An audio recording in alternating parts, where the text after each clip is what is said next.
l'Éternel, car il entend ma voix. Il a penché vers moi son oreille, et je le chanterai toute ma vie.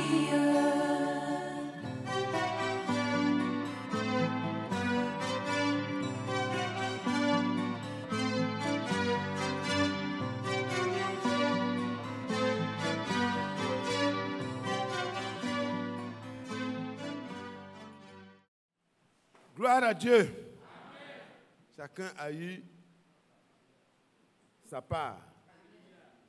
Et chacun de nous doit être heureux de savoir ce que nous avons su. Amen. Pourvu que nous soyons excellents dans la pratique. Amen. Amen. Vous savez que le Seigneur, c'est ceux qui sont excellents qu'il va venir chercher. Ceux qui sont irréprochables. Dans un travail aussi naturel que nous faisons, si nous sommes trouvés irréprochables à plusieurs niveaux et que vraiment, pendant qu'on peut reprocher beaucoup de choses aux autres, à vous et moi, on ne peut rien reprocher, nous finirons par être honorés de manière publique, même au milieu de ce monde injuste. Est-ce que vous voyez? Et l'honneur le plus grand, c'est l'honneur que le Seigneur vous donnera à vous et moi. Il va nous donner ça quand il viendra nous prendre avec lui.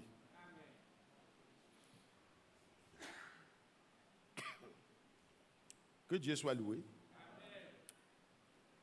Je pense que nous allons nous lever ensemble pour lire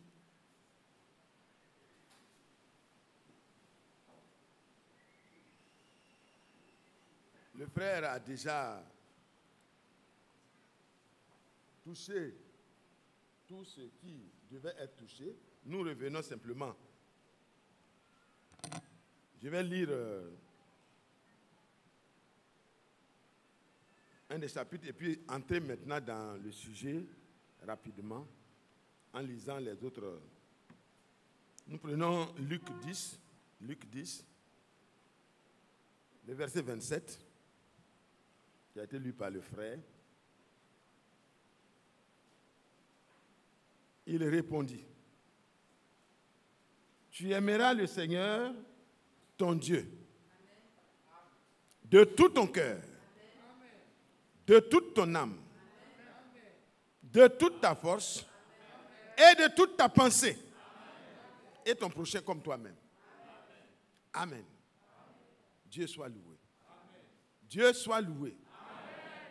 Nous complétons notre lecture dans Jean 14. Nous n'aurons pas besoin de définitions humaines. Vous voyez, le Seigneur a déjà tout répondu dans sa parole. C'est pourquoi nous ne nous asseyons pas aux pieds de frère Branham, ni de frère Paul, ni de qui que ce soit, mais nous sommes invités à nous asseoir et à nous laisser instruire, comme sur le mont des Oliviers, par le Seigneur lui-même. Alors, Seigneur, qu'est-ce que aimer le Seigneur, son Dieu, de tout mon cœur, de toute mon âme, de toute ma force et de toute ma pensée? Qu'est-ce que ça veut dire? Au chapitre 14, verset 23, voici ce qui est écrit. Jésus répondit, « Si quelqu'un m'aime, il gardera ma parole. Et mon Père l'aimera et nous viendrons à lui et nous ferons notre demeure chez lui. » Voici aimer Dieu de tout son cœur, de toute son âme, de toute sa force, de toute sa pensée. C'est garder sa parole de tout son cœur, de toute son âme, de toute sa force et de toute sa pensée. Et ça doit être pratique. Parce que ce qui suit est aimer quoi? Son prochain comme soi-même. Amen. Ce n'est pas possible. Et dans le chapitre 1 Jean, prenez 1 Jean.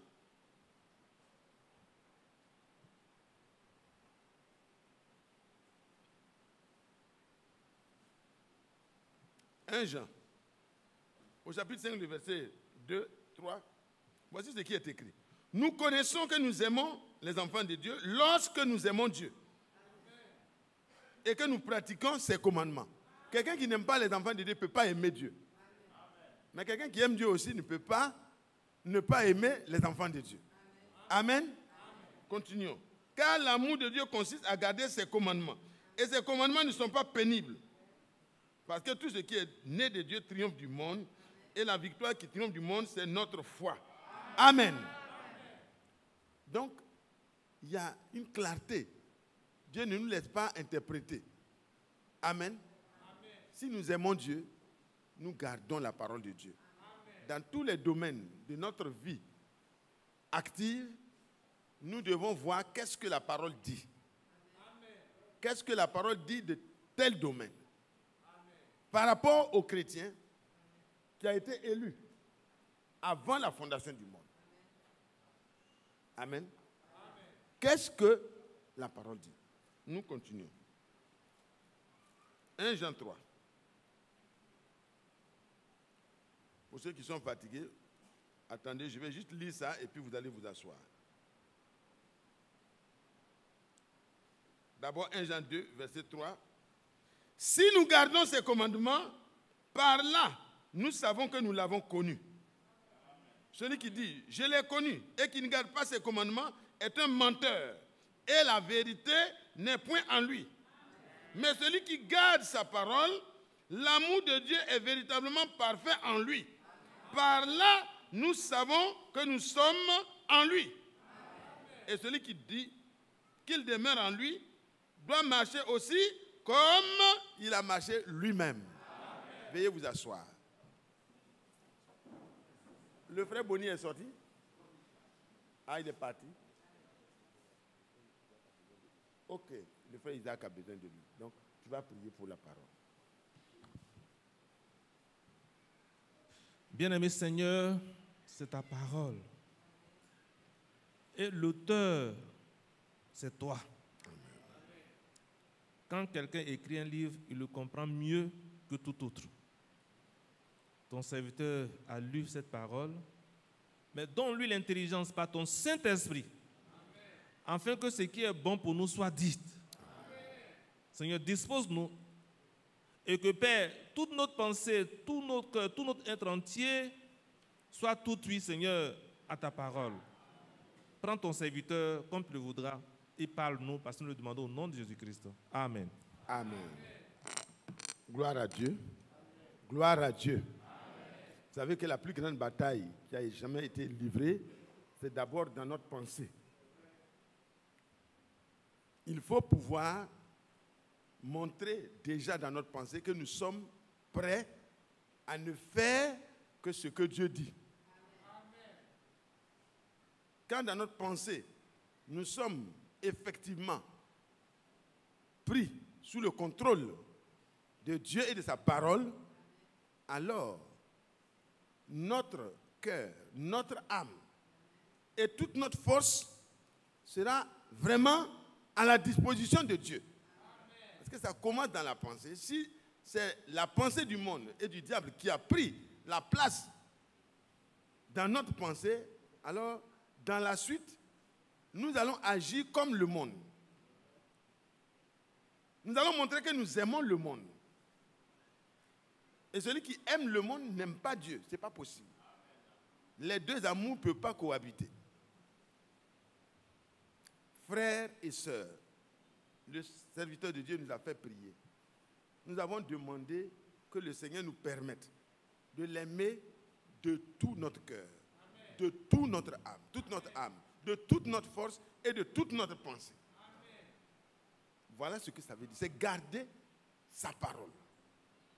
C'est-à-dire, dans tous les domaines de ta vie, mon frère et ma soeur, demande à Dieu, ne me permet pas de faire en partie, mais de tout mon cœur. Si chacun de nous prend ça à cœur, parce que vous savez, on connaît trop, et on est devenu très orgueilleux, comme cela est dit de l'église de Laodicée. On sait beaucoup de choses. Oh, frère Mathias, on a déjà assez parlé de ça. Frère Franck, on sait ça. Mais ça ne suffit pas de savoir. Parce que ce n'est pas ce qu'on sait seulement, mais nous devons laisser ça prendre toute notre pensée. La parole de Dieu doit prendre toute notre pensée. Nous devons être prêts à pratiquer la parole de Dieu, même dans notre pensée à l'égard des frères. Est-ce que vous voyez, frère? Ce que vous pensez d'un frère risque de devenir quelque chose qui va descendre dans votre cœur et dans votre âme, ça va s'imprégner. Et vous allez avoir une attitude qui vous sera commandée. Votre volonté ne sera pas pour son bien, mais pour sa nuisance. Parce que dans votre pensée, vous n'avez pas laissé la parole de Dieu prendre toute la place. Aucun homme ne pourra s'en sortir seul. C'est pourquoi Dieu envoie sa parole pour nous guérir. Il nous guérit par sa parole. Ce matin, la parole qui a été déposée, frères et sœurs, si nous la prenons, nous allons avoir un changement total. Parce que la parole a le pouvoir de transformation. Comment Dieu va transformer un homme sans sa parole? Ce n'est pas possible. Au commencement était cette parole-là, et cette parole, la parole était avec Dieu, elle était Dieu. C'est par la parole que Dieu a créé toutes choses. Et il veut créer toutes choses en toi et moi, ce matin. Il a parlé, si je veux l'aimer, alors je dois commencer à regarder dans la parole ma conduite de tous les jours. Et nous avons lu ensemble avec, nous allons prendre un Pierre au chapitre 1.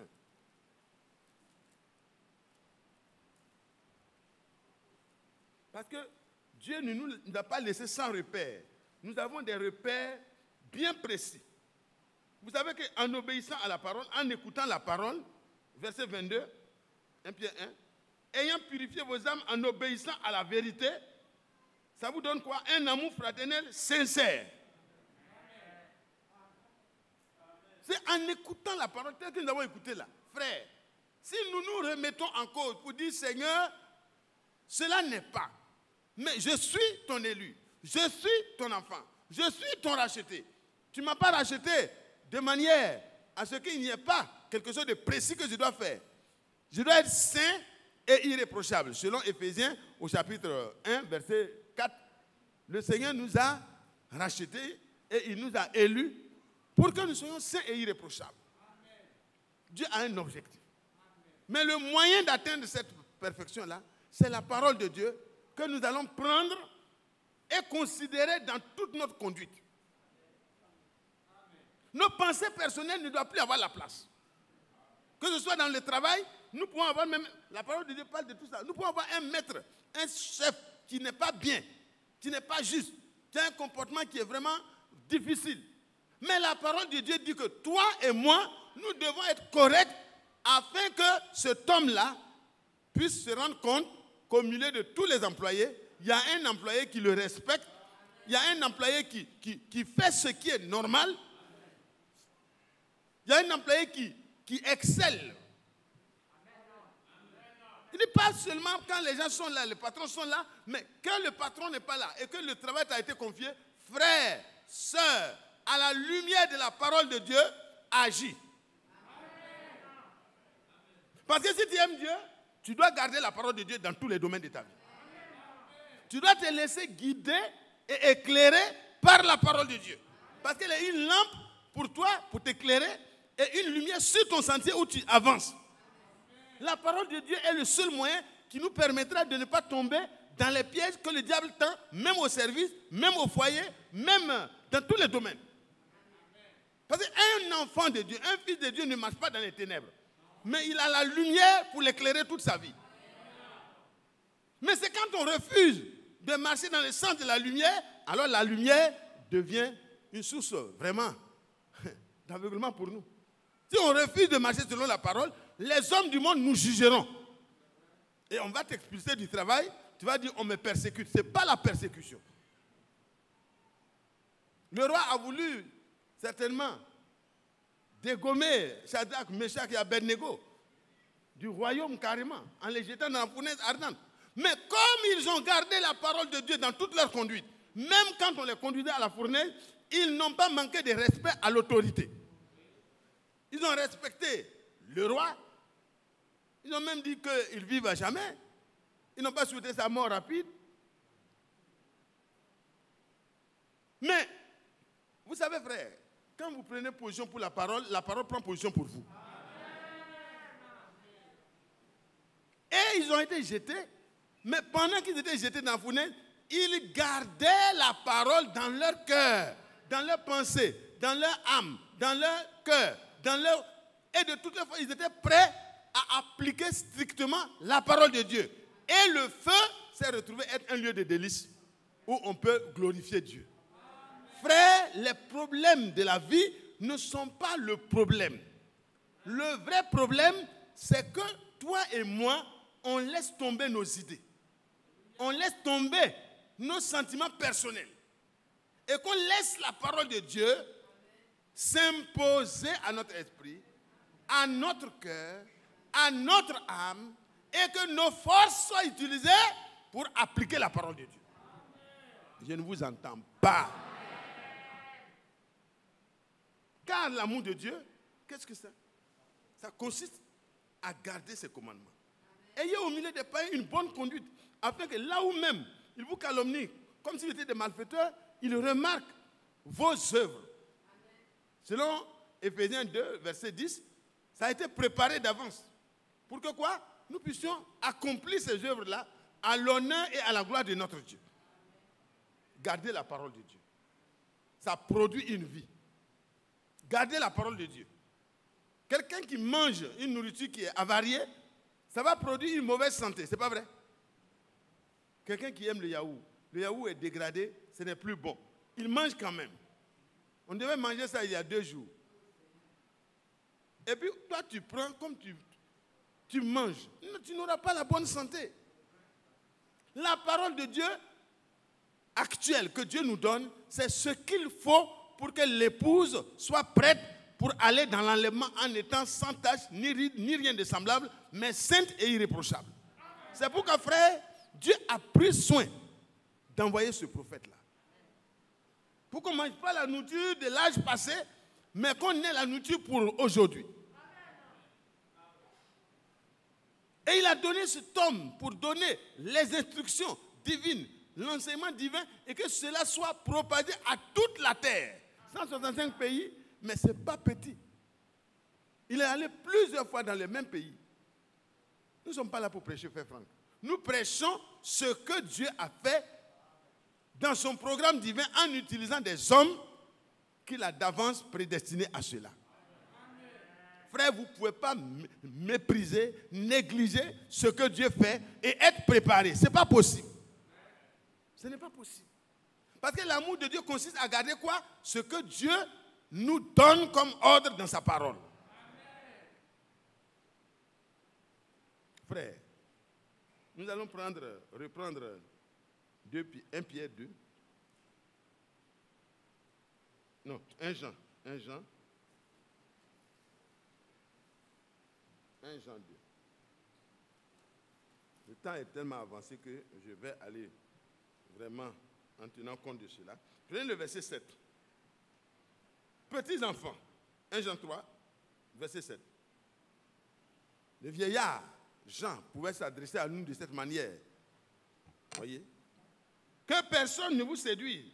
Celui qui pratique la justice est juste, comme lui-même est juste. Et celui qui pêche est du diable.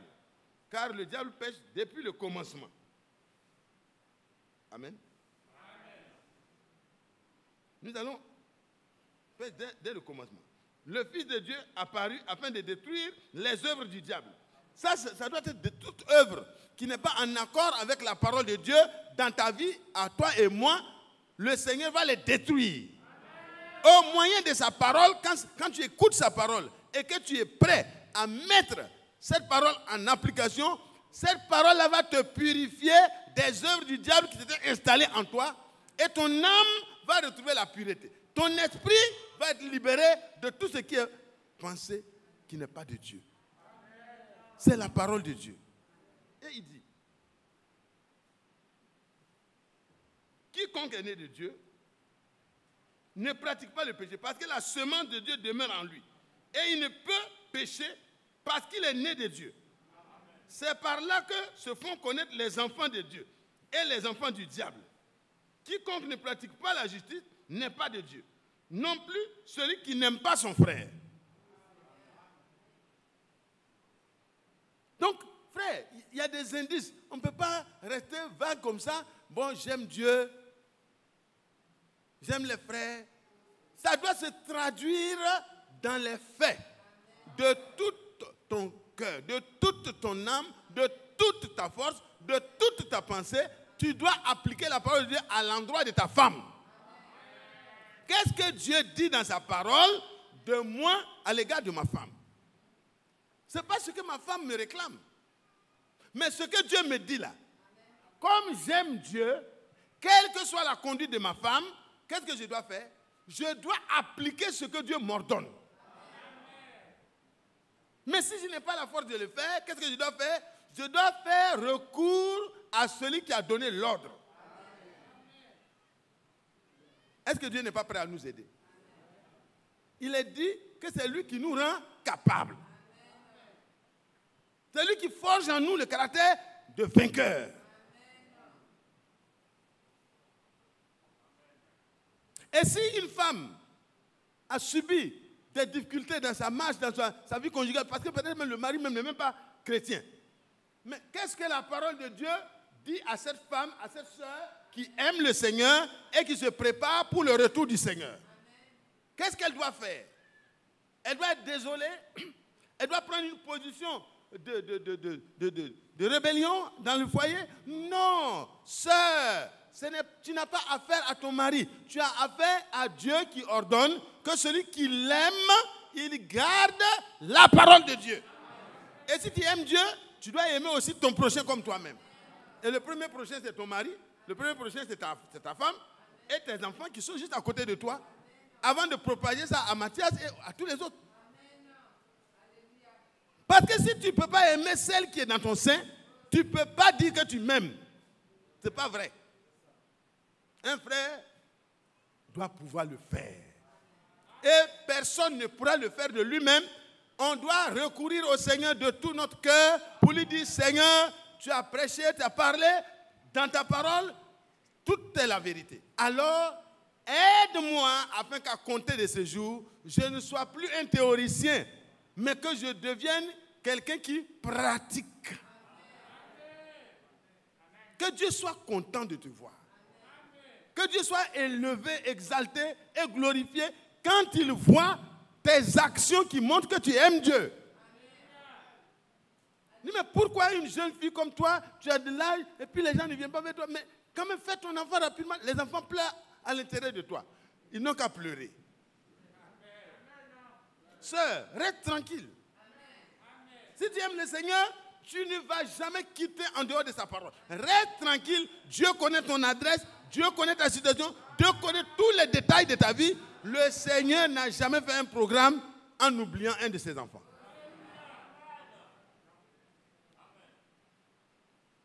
Alors, mes bien-aimés, si nous aimons le Seigneur, prouvons au Seigneur que nous l'aimons.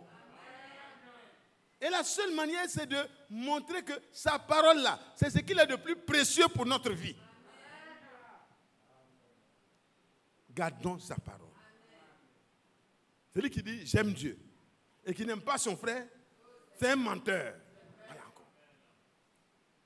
Mais il a trop fait, frère Mathias.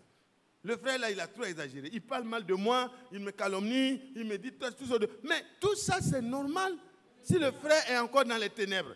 Lui, il n'est pas obligé de t'aimer. Mais si toi, tu dis que tu es dans la lumière, tu es obligé de l'aimer. C'est pourquoi on ne répond pas à tout ce qu'on entend. Hein. On entend toutes sortes de choses. Très mauvaises, très mal. Mais ne pensez pas qu'on n'entend pas. Mais on ne prendra pas la chair pour venir répondre à de telles choses. Nous honorons Dieu, nous respectons Dieu et nous respectons la chair. Ce n'est pas un lieu de défense. Dieu défend celui qu'il a choisi. Le Seigneur m'a élu. Il n'a pas consulté quelqu'un avant de m'élire. C'est pas vrai? Est-ce que le Seigneur consulte X ou Y avant de t'avoir élu? Frère, toi qui es assis ici, c'est par la consultation. Si Dieu devait consulter les gens avant de me prendre, moi je ne serais pas jamais pris même. Parce que je suis très mauvais dans mon origine. Mais dans la grâce de Dieu, je suis parfait. Ah, frère Mathias, nous, on connaît tes défauts. C'est toi qui vois mes défauts. Dieu ne voit plus mes défauts.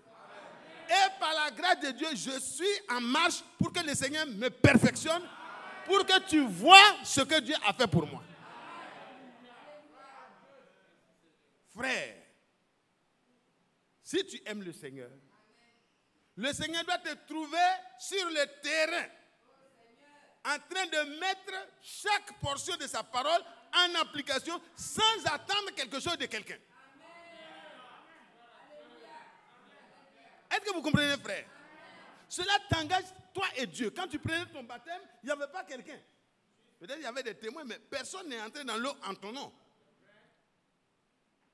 C'est individuel. La femme a son jour d'engagement, l'enfant a son jour d'engagement. Quand le frère Samuel, notre jeune frère, devait prendre son baptême, un 31, on jette l'enfant, on ne le voit pas comme Jésus au temple. Et puis, on va le trouver, il est avec le frère Sombo-Pierre, ou bien c'est le frère Lazare, je ne sais pas. Et c'était le frère Lazare, en train de discuter sur son baptême. Il dit, ah! Et le frère, il ne pouvait rien faire d'autre. Le frère lui a dit, bon, écoute, tu n'as pas l'âge encore, tu es très mûr dans l'esprit, mais ton âge est très peu. Quand tu auras 12 ans, je vais moi-même m'occuper de ton baptême. Mais depuis l'âge de 9 ans, il me bouscule. Ses péchés, ça le dérange. Il veut devenir chrétien. Il dit, bon, c'est bien, mais reste tranquille. Si c'est vrai, ça va continuer. Et le frère, je dis, va voir, quand il m'a fatigué beaucoup, il dit, va voir les serviteurs de Dieu. Ce n'est pas une affaire de papa. Il est allé voir les serviteurs de Dieu, ils l'ont écouté, il dit, mais vraiment, il a de la maturité, mais il n'a pas 12 ans.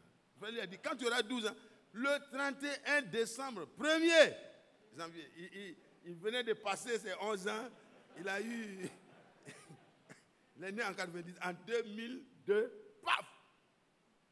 Samuel n'a même pas attendu de boucler la boucle de l'année, il allait coincer le frère qui était là, qui baptisait. Il dit, frère Lazare m'a dit que quand j'aurai 12 ans, je suis né en 90, je suis en 2012. Je suis dans ma 12e année. Ah! Il a pris son baptême. Ce n'est pas une affaire de père et de mère. Nous devons élever nos enfants dans les voies pour qu'ils aiment les choses de Dieu. Mais l'engagement, le baptême, c'est un engagement qu'ils doivent prendre personnellement. Dieu les protège parce qu'ils sont nos enfants. Mais le salut est individuel. Ça requiert un engagement personnel. Quand il a pris son engagement, le matin, nous on traîne un peu. À 7h, lui, il est déjà là. Fif, il a pris, écoutez, il est là. Il dit, bon, au revoir, monsieur Samuel. À chacun son salut. Amen. Je trouve que nous traînons trop. Et à 7h, lui, il est déjà là. Je dis, c'est bien. Est-ce que vous comprenez, frère? Ce n'est pas le frère, ce n'est pas la soeur qui est le problème. C'est toi-même. C'est toi qui dis que tu aimes Dieu. Si tu aimes Dieu, comment on doit te voir? On doit te voir toujours dans les commandements de Dieu. Dieu n'a pas commandé aux autres seulement, il t'a commandé personnellement. Et tu n'auras pas d'excuse parce que quelqu'un te fait tellement de mal que tu as fini par lui rendre le mal par le mal. La Bible dit, ne rendez point le mal pour le mal, mais soyez vainqueurs de chaque mal qu'on vous fait par le bien. C'est la parole de Dieu. Frère, on ne peut pas soustraire une partie parce qu'il s'agit de Matthias. Il dit, vous serez heureux quand on dirait toutes sortes de mal, toutes sortes de choses. Et ça, forcément, hein, à cause de mon nom. Soyez heureux, réjouissez-vous. Mais si vous faites du mal et qu'on parle de vous, repentez-vous. Parce que là, c'est un point qui est mis sur quelque chose. Mais si vous ne vous reprochez rien, à la lumière de la parole, alors restez tranquille. Ne courez pas vous chercher des avocats pour vous défendre. Laissez Dieu lui-même et demandez plutôt la grâce. Commencez à prier comme notre frère Étienne. Ah oui, parce que c'est important. Quand quelqu'un vous fait injustement le mal, Dieu lui rendra ça. Hein? Mais si vous êtes déjà quelqu'un qui anticipe, qui se couche entre Dieu et cette personne pour dire, Seigneur, c'est mon frère, aie pitié de lui. Je veux participer à l'enlèvement avec ce frère-là. Je l'aime. Malgré tout ce qui se passe, Seigneur, il est pour moi une personne importante. et tu pries, tu intercèdes. Mais le Seigneur regarde, il dit, voilà, je l'ai éprouvé. J'ai vu que son amour pour moi est sincère. Parce qu'il aime son frère malgré tout ce qui est dit de lui. Frère, ne trouvez jamais d'excuses pour commencer à haïr quelqu'un. Ne trouvez jamais suffisamment de moyens pour lui retourner la balle. Vous allez commencer à chercher, lui aussi il a fait ça. Lui aussi il a fait ça. Arrêtez ça. Dans les foyers, arrêtez ça. Dans les familles, arrêtez ça. Dans l'assemblée, arrêtez ça. Quand le diable ne trouvera plus d'ambassadeurs pour véhiculer les mauvaises choses, les calomnies et les médisances, le diable va chercher un autre endroit où sa semence peut prospérer. Que chacun de nous refuse d'être un terrain fertile pour le diable. Alléluia. Si quelqu'un m'aime, quoi? Il dit quoi? Quiconque est né de Dieu ne pratique pas le péché. Pourquoi? Parce que la semence incorruptible de la parole de Dieu. Parce que la semence, c'est la parole. Amen. Eh bien, mais la semence qui a été semée par le Fils de l'homme, c'est la parole de Dieu. Ce sont les filles du royaume qui vont donc naître de cette parole-là.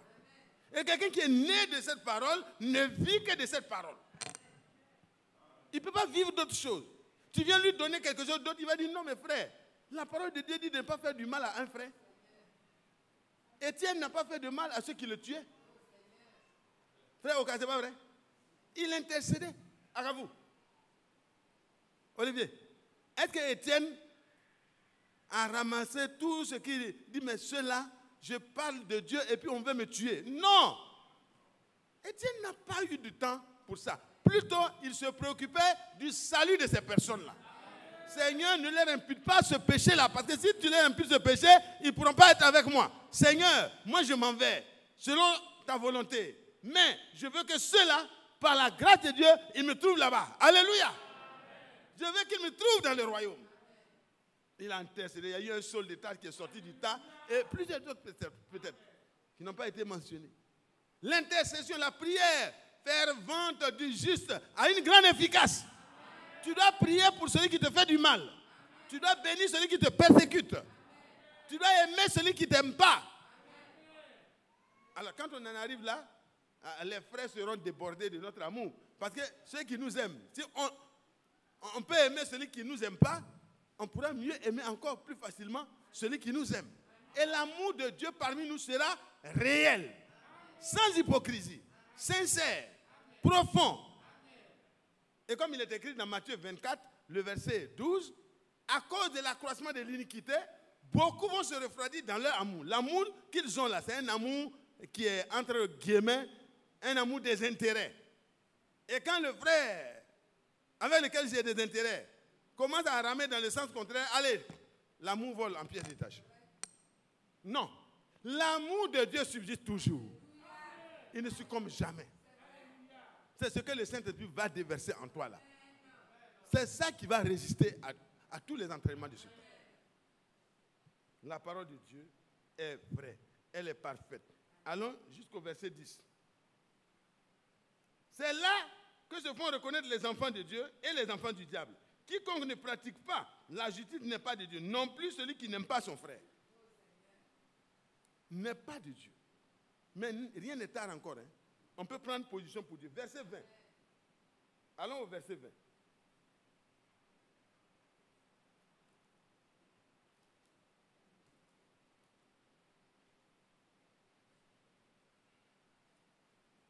Verset 18 d'abord. Petits enfants, n'aimons pas en parole et avec la langue, mais en action et en vérité. C'est par là que nous sommes, nous, dans de la vérité, et que nous rassurerons nos cœurs devant Dieu. Amen. Comment tu vas rassurer ton cœur toi-même avant l'apparition du Seigneur? Il faut que nous entrions, comme le frère Isaac l'a dit, dans la pratique. Un amour réel, un amour sincère. Au milieu de toute injustice et de toutes les haines, tu dois émerger. C'est ça la vraie émergence. Si on veut dire, ce n'est pas d'avoir des grandes choses. Hein. Quand les flots de haine se déchaînaient contre Étienne, Étienne est sorti du lot. Il a dominé les circonstances par sa foi en Jésus-Christ et par l'amour qu'il avait pour les autres. Frères et sœurs, que tu ne sois plus jamais vaincu. Parce que l'amour de Dieu consiste à garder sa parole. Que le Seigneur bénisse chacun de nous. Qu'il fortifie chacun de nous. Qu'il soutienne chacun de nous. Maintenant, un aspect. Nous allons lire 1 Corinthiens 4. Vous savez qu'aujourd'hui, ça a été dense. J'ai pris juste 4, le verset 16.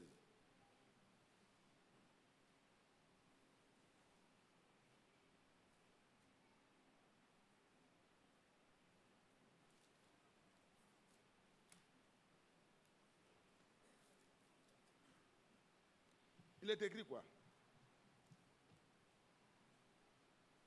Je vous en conjure donc, soyez mes imitateurs. Amen. Je vous en conjure. C'est tellement important que l'apôtre conjure les frères. Soyez mes imitateurs. Et quand vous allez dans Galates, vous voyez que Paul, il a fait des expériences. Il nous invite à aller jusqu'à ces expériences-là. Des choses réelles. Ne vous arrêtez pas à une satisfaction vraiment superficielle. Au verset 20. Galates 2, verset 20. Celui qui dit qu'il nous conjure d'être ses imitateurs, il dit, j'ai été crucifié avec Christ. Et si je vis, ce n'est plus moi qui vis. C'est Christ qui vit en moi. Si je vis maintenant dans la chair, je vis dans la foi au Fils de Dieu, qui m'a aimé et qui s'est livré lui-même pour moi. Amen. Il dit, si je vis maintenant dans la chair, il est encore dans un corps. Frère Branham était dans un corps de chair. Quand Dieu lui parlait de ne pas se souiller. Frère Franck était dans un corps de chair comme toi et moi. Il est encore dans ce corps de chair. Et l'apôtre Paul dit, comment j'ai pu réussir cette vie chrétienne au point que je puis dire aux gens de m'imiter. Il dit, j'ai été crucifié avec Christ. Est-ce que c'est le cas? Est-ce qu'on ne se plaint pas trop? Est-ce qu'on ne murmure pas trop dans les foyers? On ne murmure pas trop dans la vie de chaque jour? Face aux difficultés de la vie, est-ce qu'on sait reconnaître ce que Dieu a déjà fait pour nous? Est-ce que tu as été crucifié? Question pratique. Est-ce que la vie ancienne est vraiment passée? Est-ce que ta bouche n'est plus utilisée par le diable pour calomnier, pour répandre les mensonges? Si c'est le cas, tombe à genoux. La grâce de Dieu est encore possible et Dieu n'a jamais fermé la porte de la grâce pour le moment. Mais nous ne sommes pas loin. Les événements mondiaux nous montrent que le Seigneur va revenir bientôt. Il a dit, quand vous verrez toutes ces choses qui sont en train de s'accomplir, qu'est-ce que vous devez faire? Relevez la tête. Redressez-vous. Relevez la tête. Ne soyez plus courbés par le péché, par toutes ces choses-là. Redressez-vous. Relevez la tête. Portez les regards sur le Seigneur et sa parole. Car notre délivrance approche. Et comment ça se fera? C'est par la parole. Vivons la parole. Demandons au Seigneur, Seigneur, permets-moi un changement total à l'intérieur de moi-même. Paul a dit, j'ai été crucifié. Et si vous me voyez vivre dans ce corps de chair, je ne vis plus pour moi-même, mais je vis pour chaque parole qui est sortie de la bouche de Dieu.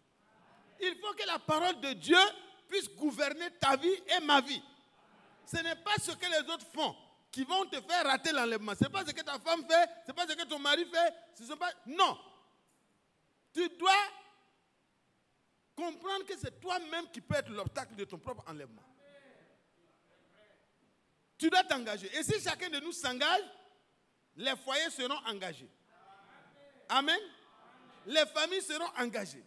Et l'assemblée sera engagée et la restauration sera parfaite et nous partirons. C'est pourquoi l'apôtre Pierre a dit, repentez-vous et convertissez-vous. Acte 3, versets 19, 20, 21. repentez-vous. N'attendez pas que Dieu vienne faire ce que vous devez faire à votre place. Non, la repentance, c'est toi-même, convaincu par la parole de Dieu, que ce que tu dois être là, tu n'es pas ça encore. Qu'il y a des choses qui t'entravent dans la marche. Alors tu vas devant Dieu. Tu lui dis, ma bouche là, je l'utilise pour faire du mal.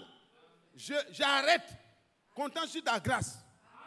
Seigneur, que je meure. Que la vie mauvaise, charnelle meure. Que je puisse vivre maintenant dans la foi au Fils de Dieu. Quand vous avez foi en quelqu'un, vous le suivez. C'est pas vrai?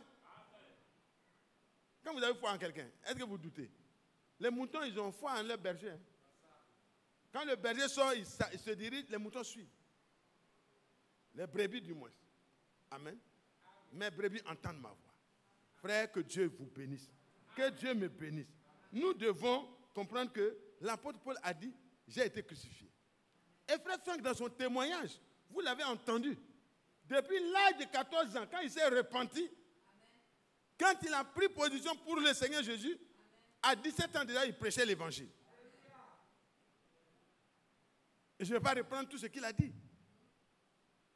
Les souillures de ce monde, les choses que les jeunes trouvent des excuses pour continuer de faire. Les films, oh là là, dans les foyers, dans les maisons des chrétiens, tout est transformé en une salle de spectacle de toutes couleurs. On regarde tous les films et on se prépare en même temps pour l'enlèvement. Frère, parce que tu regardes, tu vas souiller ton esprit. Et tu vas rentrer, ton cœur sera souillé. Ton âme sera souillée. Parce que le moyen visuel est un moyen de communication très dangereux. C'est très dangereux. Ce que tu regardes là, ça a un effet sur toi. C'est pourquoi quand les gens veulent faire leur publicité, ils prennent des femmes nues pour attirer ton regard. Et quand tu regardes en bas, maintenant tu vois le produit duquel cette femme nue essaie de te parler. Tu détournes tes regards, tu t'en vas, mais ça c'est resté quelque part. Frères et sœurs, il faut que chacun de nous livre son esprit au Seigneur. Nous pouvons lire pour... L'apôtre Paul dit, soyez mes imitateurs. Le frère Franck peut dire, le frère Branham peut nous dire, s'il était vivant encore, le frère Branham va nous dire, soyez mes imitateurs. Croyez qu'en étant jeune, à l'âge de 7 ans, on peut rester complètement en dehors de l'influence de ce monde jusqu'à ce qu'on parte vers le Seigneur. C'est possible. Mais ce n'est pas possible par toi-même, ni par moi-même, mais le Seigneur qui t'a choisi est capable de te rendre capable. Nous allons prendre, pour terminer, frère, rapproche-toi, tu vas faire la suite parce qu'on ne peut pas vraiment prendre plus de temps de peur qu'on oublie tout ce qu'on a reçu. C'est pourquoi 2 Corinthiens 6, à partir du verset 17, mais vous voyez que verset 14 déjà parle de la séparation. On doit se séparer. On ne doit plus avoir de compagnie. On ne doit plus avoir des programmes qui sont parallèles au programme de Dieu.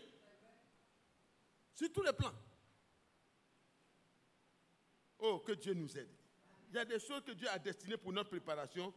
Vraiment, prenons part à cela. Quel rapport, verset 16, y a-t-il entre le temple de Dieu et les idoles? Car nous sommes le temple du Dieu vivant. Comme Dieu l'a dit, j'habiterai et je marcherai au milieu d'eux. Je serai leur Dieu et ils seront mon peuple. C'est pourquoi sortez du milieu d'eux. Séparez-vous. Ne sortez pas seulement, mais séparez-vous. Dit le Seigneur, ne touchez pas à ce qui est impur. Le lit conjugal doit être pur. Tout ce que vous pouvez avoir comme rapport en dehors de votre lit conjugal, même si vous trouvez... Vous savez, il y a quelque chose que je veux vous dire. Il y a des frères qui sont très malins. Très malins. Ils sont très malins comme le diable le père. Bon, certainement, ils ne sont pas encore convertis. Le père n'est pas le diable, certainement. Parce qu'il ne peut pas dire un frère est du diable. Loin de moi de dire ça. Mais quand un frère peut se promener, coucher avec des filles partout, Et puis maintenant, quand il s'agit de maintenant se marier, comme il sait qu'on va poser la question, le frère, il reste comme ça. Pendant qu'il reste comme ça, il continue avec ses copines à gauche, à droite. Mais la soeur, il reste tranquille parce que... Mais tu es en train de te sanctifier pour qui? Frère, ta vie souillée là, ça va te rattraper. Le jour, on va te poser la question, tu dis, je n'ai jamais touché à la soeur. Mais tu touches les autres. Tu as goûté beaucoup de personnes, tu as déposé et tu as dit, si je continue, le jour du mariage, je serai démasqué. Donc, on laisse tomber la pauvre soeur, on laisse tomber la pauvre païenne et on vient pour chercher une sainte. Alors que soi-même, on n'est pas saint. Dieu va juger lui-même les impudiques et les adultères. Ne pensez pas que Dieu ne vous voit pas. Hein. Dieu voit tout ce que vous faites en cachette. Et vous n'aurez pas à rendre compte aux anciens, aux serviteurs de Dieu, mais vous aurez à rendre compte à Dieu lui-même. Pour chaque femme que vous avez touchée en dehors de la parole de Dieu, frère, vous rendrez compte. C'est pourquoi aujourd'hui, ceux qui ont fait ça et qui ne se sont pas repentis, ne pensez pas que l'enlèvement vous concerne. Vous devez vous repentir ou alors vous périrez. Non, frère, je suis très jeune. Mais le frère Franck était très jeune. Il y a des frères qui se permettent au milieu de nous de boire la bière, de boire le vin, de se... Et puis oh, le frère même a parlé de ça. Le frère a parlé de ça. Mais frère, va écouter le témoignage que le frère vient de donner. Va écouter. Ce que le frère veut dire, il n'est pas à ton pouvoir. Dieu ne te destine pas à juger un frère parce qu'il boit ou parce qu'il ne boit pas. Ça, ce n'est pas mon travail. Il boit, s'il se sent bien, que Dieu le bénisse. En tout cas, moi je le bénis. Je bénirai même celui qui est mon ennemi. Mais est-ce que Dieu te dit que toi tu dois aller boire pendant que le frère lui-même est resté tranquille, consacré à Dieu, et qu'il prêche la consécration? Non. Mais si un frère se trouve dans une certaine condition, ne jugez plus les frères. Restez loin des jugements parce que vous n'avez pas le dossier de tous les frères. Même les procureurs, parfois, ils sont obligés de conclure rapidement parce que l'enquête, quand tu dois aller dans la profondeur, ça devient très difficile. Bon, ils coupent les éléments qu'ils ont. Donc, le meilleur juge, c'est Dieu. Parce qu'il connaît même tes pensées, même tes actes les plus cachés. Sœur, frère, Dieu te voit partout et tu dois te consacrer aujourd'hui. À compter d'aujourd'hui, tu dois être imitateur de ceux qui marchent à l'exemple de Christ. Vraiment, voilà 3 témoignages. Le frère Paul dit, j'ai été vraiment un homme qui s'est donné au Seigneur. J'ai été crucifié avec Christ. Ma vie là, je n'ai plus vécu pour moi-même, c'est Christ qui vivait en moi. Le frère Branham l'a dit. Le frère Franck le dit aujourd'hui. Et toi, tu dois pouvoir le dire demain. Tu dois pouvoir dire aux jeunes frères ou aux vieux frères, regardez-moi, à partir de cette année où j'ai consacré ma vie, je ne suis plus allé vers un garçon, je ne suis plus allé vers une fille, je ne suis plus allé à gauche ni à droite, mais je suis resté conservé. Mes frères, pensez un seul instant. Est-ce que vous aimez la sœur? Quand vous avez couché avec toutes les filles, sauf elle, et puis vous venez maintenant vous marier dans la prétendue pureté. Vous avez souillé votre corps par toutes les manières. Et vous avez ramassé les maladies, vous attendez la soeur pour la tuer. Et vous les sœurs, quand vous avez vadrouillé, passé à gauche, à droite, quand vous êtes devenu une poubelle, et puis maintenant le frère vient, on dit, ah, frère, on ne doit pas faire quelque chose. Mais depuis longtemps tu es dans l'église, tu dois rester consacré à Dieu. Tu vas ramasser toutes les maladies, tu ne peux plus enfanter parce que tellement tu as détruit tout l'appareil génital. Mais si tu te répands, Dieu peut tout réparer. Oh, si tu te répands aujourd'hui, si tu reconnais que ce qui a été prêché aujourd'hui est la vérité, sœur, Dieu peut tout réparer. Même l'appareil qui a été détruit. Dieu peut enlever les maladies. Il peut enlever toutes les souillures. Mais il faut que tu t'arrêtes et que tu comprennes que si tu es peut-être à l'extérieur du pays, loin des parents ou si tu es près des parents, mais Dieu te voit. Ton habillement, ton corps doit être conservé naturel. Ton habillement doit être correct, décent. Pas parce que quelqu'un te voit, mais parce que toi-même là, tu as consacré ta vie à Jésus. Tu as crucifié la chair avec ses passions. Les stylistes et les stars de cinéma ne sont pas tes modèles. Ton modèle se trouve en Jésus-Christ. Et toi, jeune femme, ton modèle c'est Sarah. Tu dois aimer ton mari, te soumettre à ton mari, obéir à ton mari, comme Sarah qui l'appelait son Seigneur. Et c'est d'elle que vous êtes devenues les filles. Si c'est le cas, on ne doit plus supplier, aller régler des problèmes dans un foyer. Pensez qu'une femme se range du côté de Dieu et un homme se range du côté de Dieu. Mais à compter de ce jour-là, il n'y aura plus de problème qui sera réglé. Parce qu'ils seront honteux. Quand quelque chose même va toucher le cœur de la soeur et que la soeur est triste, l'Esprit de Dieu va lui dire, tu vois, ma fille est triste à cause de toi. Rapidement, le frère met de l'ordre. Ça ne sera plus l'accusation, hein? Ça sera le croisement. Alléluia. Tu vas prendre ta femme dans tes bras, comme le frère l'a dit, tu vas l'embrasser, tu vas lui dire, tout ce que je t'ai fait, pardonne-moi. Et la sœur va dire, non, c'est moi-même qui ai fait, pardonne-moi aussi. Et puis voilà, l'accusateur, il est mis dehors. Le diable va dire, mais ce n'est pas possible. Vous avez fait comment pour que les gens là m'échappent? Ils t'ont échappé parce qu'ils appartiennent à Dieu. Tu n'es pas leur propriétaire. Qui croit que Dieu peut nous aider? Qui croit que Dieu peut restaurer toutes choses? Qui croit que le Seigneur veut le faire? Qui croit que le Seigneur peut le faire? Qui croit qu'avec le Seigneur, tout est possible? Les exploits dans la vie chrétienne ne viennent pas de nous-mêmes. C'est la grâce de Dieu. Mais c'est par le moyen de la foi qu'on le reçoit. Dieu a parlé.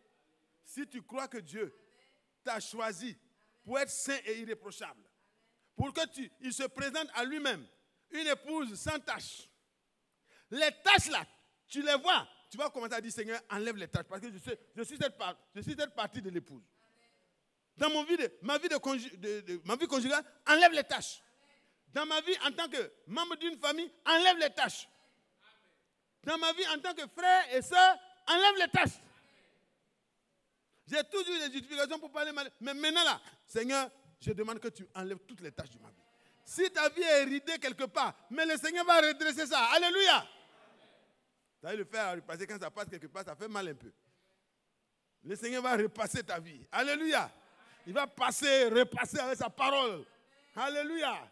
Tous les cols tordus vont se redresser correctement. Et puis le Seigneur, quand il va regarder, il va soulever chez lui, il va regarder ta vie, il va regarder. Il va dire, c'est bon, je peux présenter ça. Est-ce que ça va? Est-ce qu'on veut imiter ceux qui marchent bien? Maintenant, si tu t'en vas trouver quelqu'un qui ne marche pas bien, ne t'en vas pas répandre ce que tu as vu, mais mets-toi à genoux et prie pour cette personne. Parce que Dieu t'a fait voir, parce que Dieu veut te faire coopérer à l'aide qu'il veut apporter à son enfant.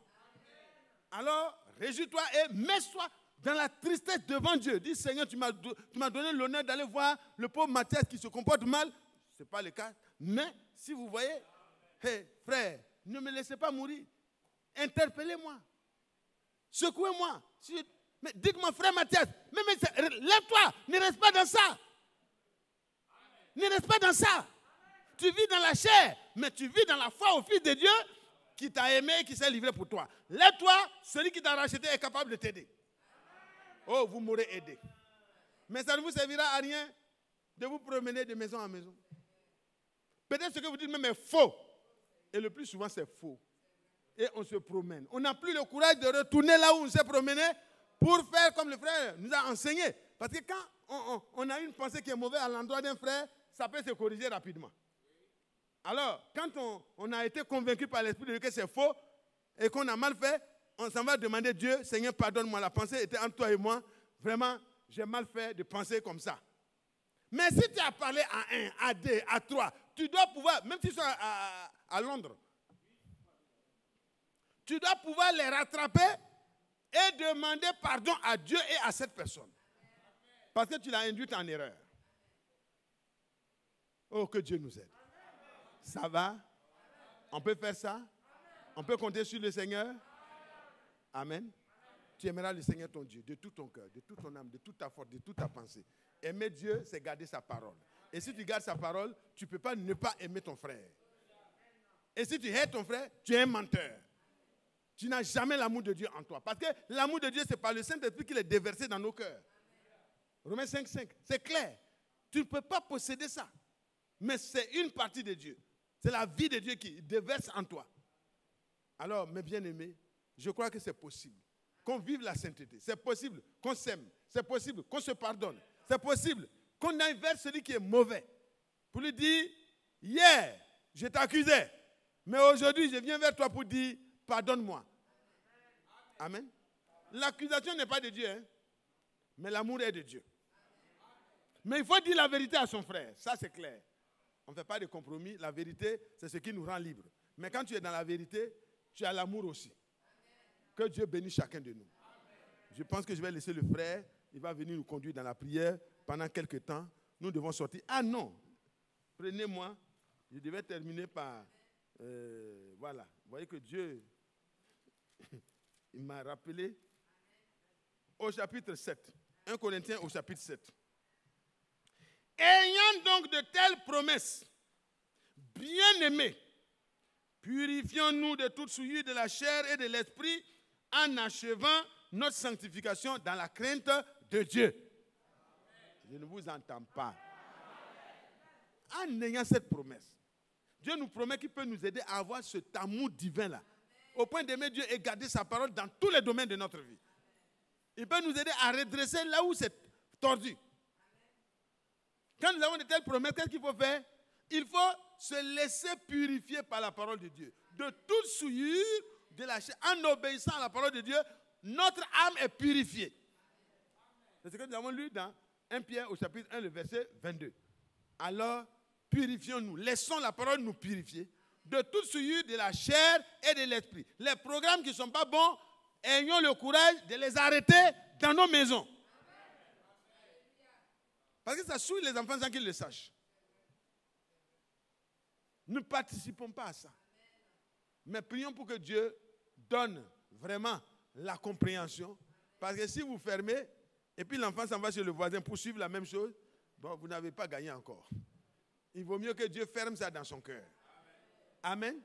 Quand Dieu ferme le programme dans le cœur n'est plus enclin aux choses de ce monde, et on peut dire ce n'est plus moi qui vis, c'est Christ qui vit en moi. Et si Christ vit en toi, il ne pourra désirer que les choses qui sont du royaume. Que Dieu bénisse chacun de nous et que le frère vienne nous conduire.